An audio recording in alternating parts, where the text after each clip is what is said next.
도봉구청장님 얘기 이렇게 듣고 나서 제가 공치사부터 시작해서 얘기를 좀 시작해 보려고 합니다.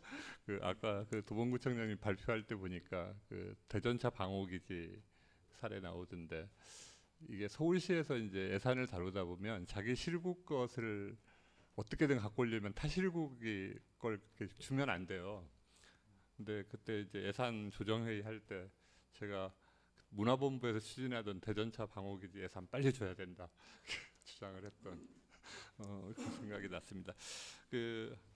사실은 오늘 제가 얘기 드릴 건 이제 서울 같은데 이제 혁신지자체 운동 같은 것들이 이렇게 많이 있었는데, 그 중에서 사실은 이제 문화 쪽 혁신, 문화 혁신, 이게 상대적으로 잘 부각이 되지 않는 부분들이 있어서 이 혁신지자체의 특징부터 좀 생각해서 도봉구가 했던 일을 이런 좀 큰 맥락에서 놓아보면 굉장히 어떤 의미와 과제가 있는지 한번 알 수 있겠다. 그래서 뭐 그런 요지로 발제를 하도록 하겠습니다. 뭐 혁신지자체라고 하면 이제 뭐 서울에서 보면 뭐 동북사구라든지 뭐 광진구라든지 뭐 이런 혁신지자체라고 이름을 할 수 있는 지자체들이 있죠. 근데 저는 혁신지자체가 뭐냐 이렇게 생각을 해보면, 지금까지 사실 구청이나 뭐 사실 서울시 같은 광역도 마찬가지인데 중앙정부 전달 체계로 이렇게 존재하던, 그러니까 전달하는 데였죠 지금까지는 정책을. 근데 그게 아니고 그 지역이 갖고 있는 문제를 무슨 문제를 안고 있고 그걸 어떻게 해결해 볼까, 이런 문제의식으로부터 지자체가 좀 주도적으로 이렇게 문제를 해결했던 경험, 이게 이제 사실 혁신지자체라고 할 수 있는 것의 가장 큰 성과다.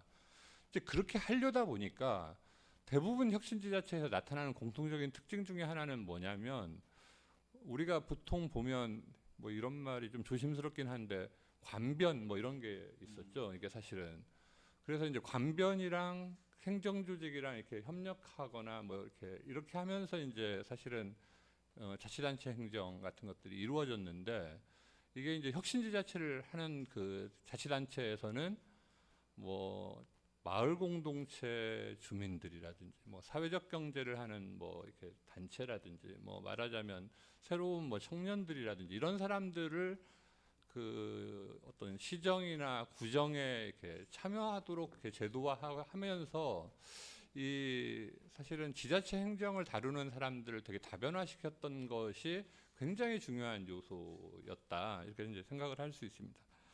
그러다 보니까 이제 그런 분들이 지자체 차원에 있던 자원과 공간 같은 걸 이렇게 다루어봐도 좋지 않을까, 뭐 이런 제안들도 되게 많이 활성화되고 이러면서 사실은 의도치 않은 성과, 이런 것들이 리더십과 결합해서 민간의 어떤 이 아이디어나 어떤 구상, 이런 것들이 이렇게 결합되는 성과 같은 것을 이제 많이 가져왔다. 이게 이제 우리가 흔히 얘기하는 혁신지자체의 성과라고 할 수 있습니다.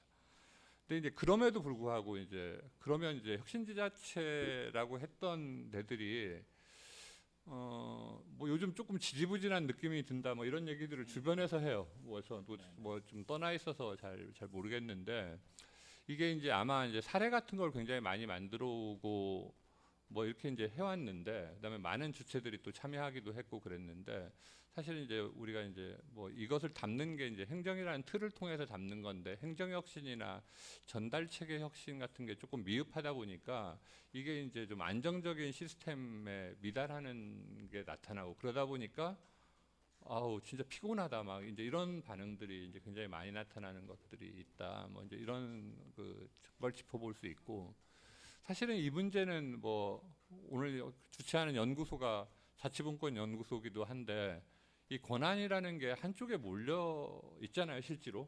뭐 이게 우리가 이제 일상에서 생각하는 것보다 훨씬 더 의사결정 단위는 어떤 데 권한이 가 있죠.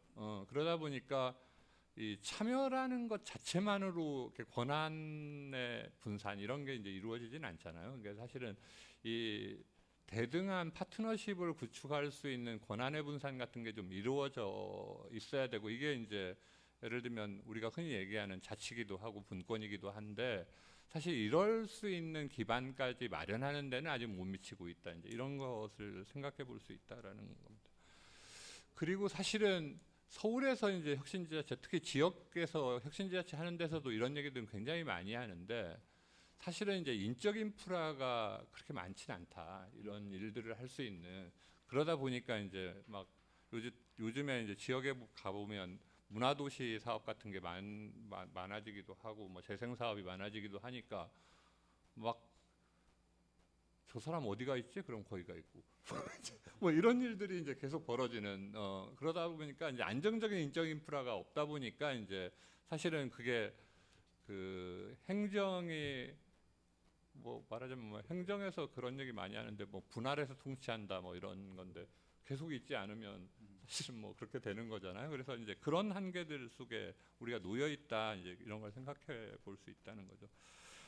제가 이제 오늘 드릴 얘기는 여기다 자세히 적진 않았는데 도봉구에서 하시는 일들은 저는 구청장님이 아주 자세하게 설명을 해주셨던 것 같아요. 흥미로웠던 건 그 지역 자원이나 지역의 인물들 같은 걸 재발견하기도 했고, 뭐 버려져 있던 그 대전차 방호기지를 바꾸기도 했고, 또 유흥업소를 이렇게 예술인들의 공간으로 바꾸기도 하고, 좀 그거에 거대한 플랜을 만들기도 하시고, 뭐 이런 일들을 하는데.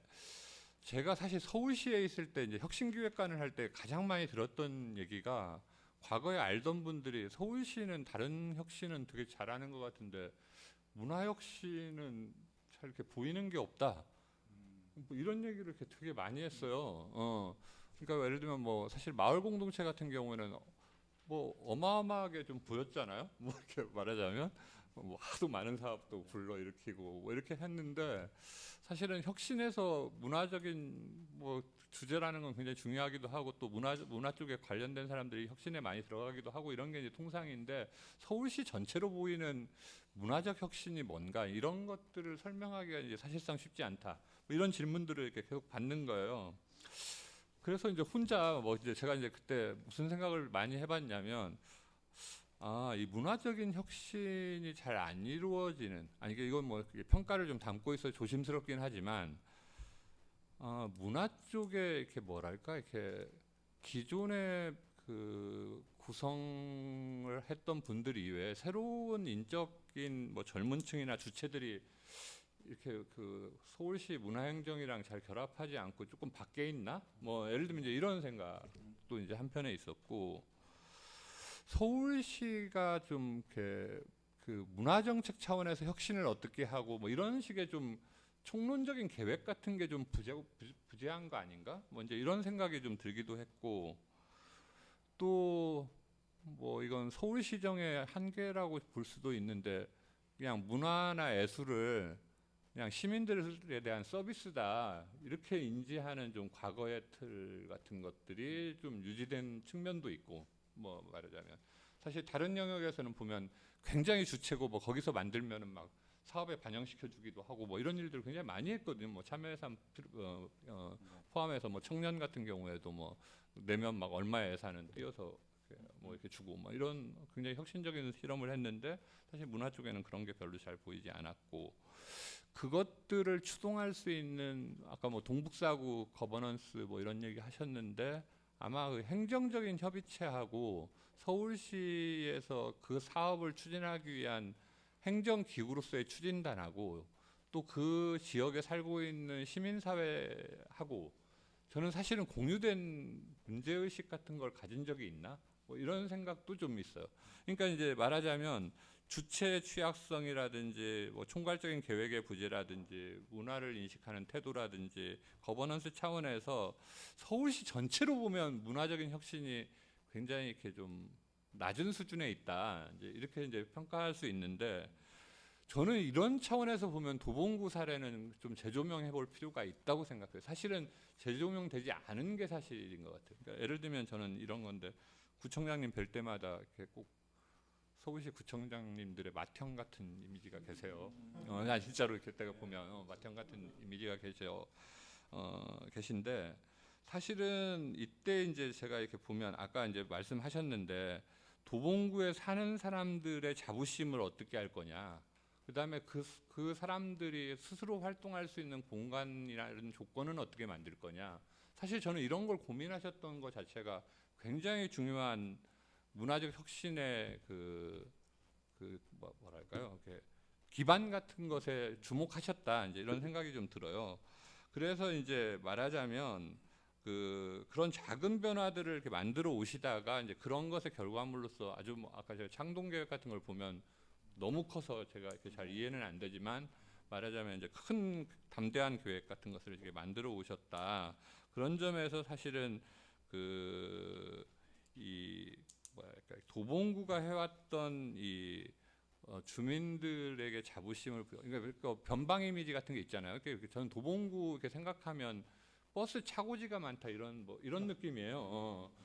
그런데 이제 그런 것들을 이렇게 단점을 장점으로 이렇게 할 수 있는 이런 조건들 같은 것을 좀 만드신데 문화라는 것을 테마로 해서 접근했던 것은 굉장히 이렇게 높게 평가되어야 되는 지점이 있다. 이제 서울시 차원에서 볼 때도. 그리고 최근에 제가 생각하다가 앞으로는 사실 인적 인프라 문제 같은 것들이 되게 이제 도봉구에 어떻게 할 거냐 근데 인적 인프라를 집적시킬 수 있는 계획이라든지 뭐 이런 계획들을 굉장히 많이 만들고 계셔서 굉장히 좋은데다가 더더군다나 최근에 이제 보니까 코로나 이후에는 도봉구가 잘 되지 않을까 뭐 이런 생각도 좀 들어요. 요즘에 외국에도 보면 옛날에는 도심에다 밀집해서 살기로 이렇게 살았잖아요. 그러다가 요즘에 이제 코로나 그래서 이제 앞으로 도심으로 계속 집적될 거다 이게 이제 사실은 세계적인 경제학자들이 다 그렇게 예측을 했던 거죠 지금까지. 근데 이제 갑자기 코로나가 이렇게 생기고 나니까 도심이 아니고 이렇게 자연 환경이 좋은 데 가서 살아야 되나 이제 이렇게 이제 사람들이 됐다.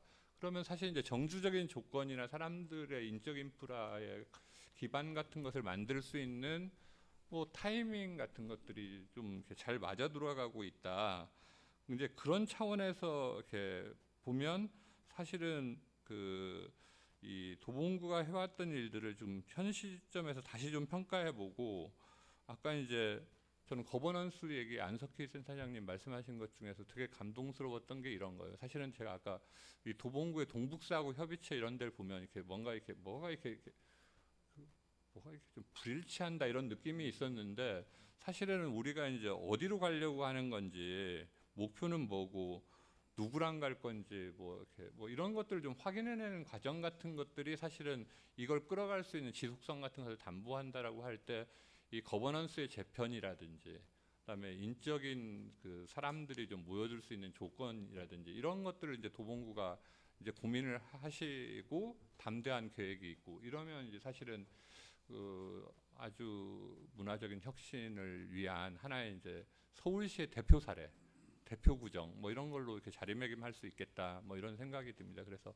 앞으로 사실은 이런 일들이 아까 삼선이어서 그러신데 이걸 어떻게든 이제 좀 지속시킬 수 있는 힘을 뭐 민간에서든 뭐 행정 차원에서든 이런 걸 좀 만들어서 잘 유지 관리하면 도봉구가 어떤 점에서는 서울시에서도 조금 부재했던 문화혁신의 좋은 사례 같은 걸 만드는 계기가 되지 않을까 뭐 이런 정도 제가 발제를 하겠습니다.